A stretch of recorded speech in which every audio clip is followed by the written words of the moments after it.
আমার আজকের রেসিপি ঝাল ঝাল আমের আচার। রোদে দেওয়ার ঝামেলা ছাড়াই মাত্র 10 মিনিটে তৈরি এই লোভনীয় আচার।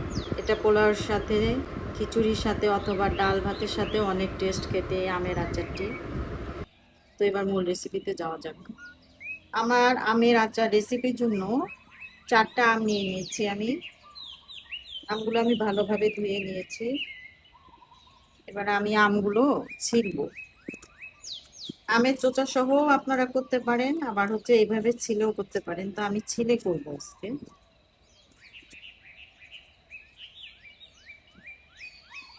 আমের খোসাগুলো খুলে ফেললাম। এবার আমগুলো আমি বটি দিয়ে কেটে নেব। আমগুলো আমি বটি দিয়ে কেটে নিয়ে আসলাম। তো আমগুলো আমি এই সাইজের করে নেব। তো আচার বানানোর জন্য আমি মশলা নিয়ে নিচ্ছি। আমের আচার তৈরি করার জন্য আমার এই পাঁচফোড়নটি লাগবে। এখানে আছে কালো জিরা, সর্ষে, ধনিয়া, মৌরি। তো এটা যে কোনো মুদির দোকানে গেলেই হবে। যে আচার বানাবো আমাকে মশলা দিই। আর এর সাথে আমার লাগবে কিছু শুকনা মরিচ। আমি এগুলো এখন ভেজে নিব চুলাতে।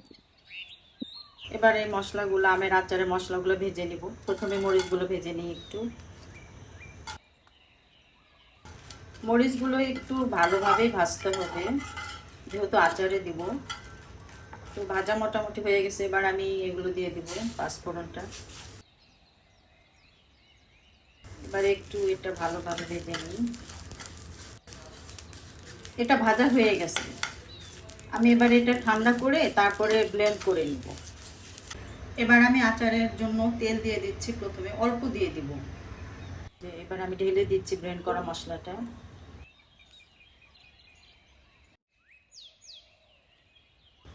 এবার আমি আমগুলো ঢেলে দিচ্ছি। এবার আমি রসুন দিয়ে দিব 2 টেবিল চামচ। আচারে রসুনটা বেশি দিতে হবে। আর আদা দিয়ে দিব 1 টেবিল চামচ।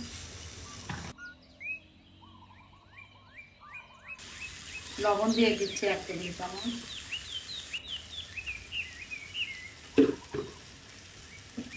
দুই টেবিল চামচ লবণ দিয়ে দিলাম। সামান্য একটু পানি দিয়ে দিচ্ছি সিদ্ধ হওয়ার জন্য। যেহেতু আমি এটা রোদে শুকাবো না, এর জন্য আমি পানি দিয়ে দিচ্ছি। পানি দিয়ে আমি সিদ্ধ করে নেব।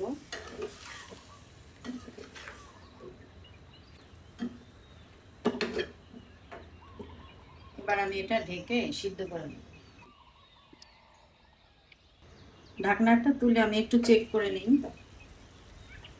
নিচে লেগে যাবে কিনা একটু দেখি।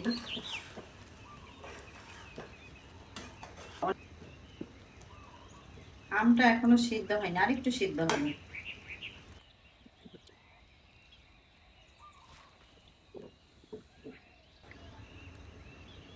এবার একটু দেখে নিয়ে সিদ্ধ হয়ে গেছে।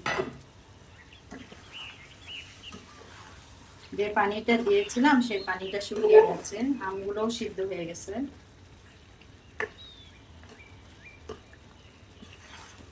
যারা শুধু ঝাল খেতে ভালোবাসেন না, একটু মিষ্টি পছন্দ করেন, তারা এই ক্ষেত্রে একটু মিষ্টি দিয়ে দিতে পারেন, চিনি অথবা গুড়, যার যেটা ভালো লাগে।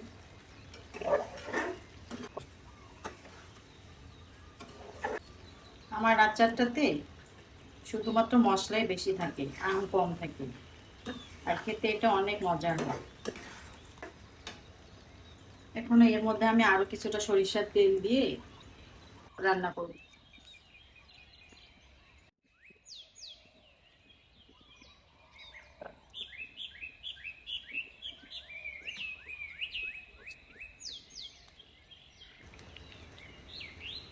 রোদে দেওয়া ঝামেলা ছাড়াই চুলায় এভাবে আচার তৈরি করলে অনেক দিন থাকে।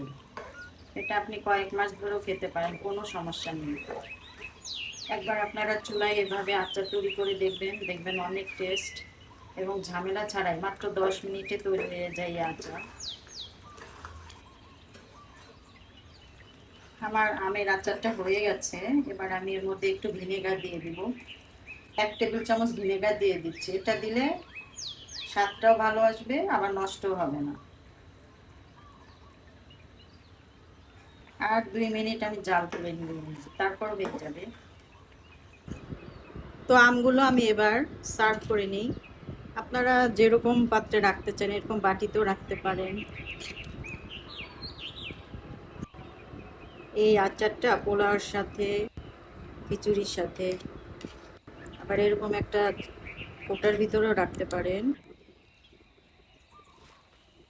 এভাবে আমের আচার বানিয়ে আপনি অনেক দিন খেতে পারবেন, কোনো নষ্ট হবে না।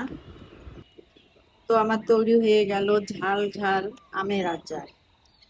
এটা ভাত দিয়ে খেতে অনেক টেস্ট, খিচুড়ি দিয়ে খেতে, আপনারা যেটা দিয়ে ইচ্ছা সেটাতে খেতে পারেন আমের আচার। তো রেসিপিটি ভালো লাগলে লাইক অ্যান্ড সাবস্ক্রাইব করে আমার পাশে থাকবেন।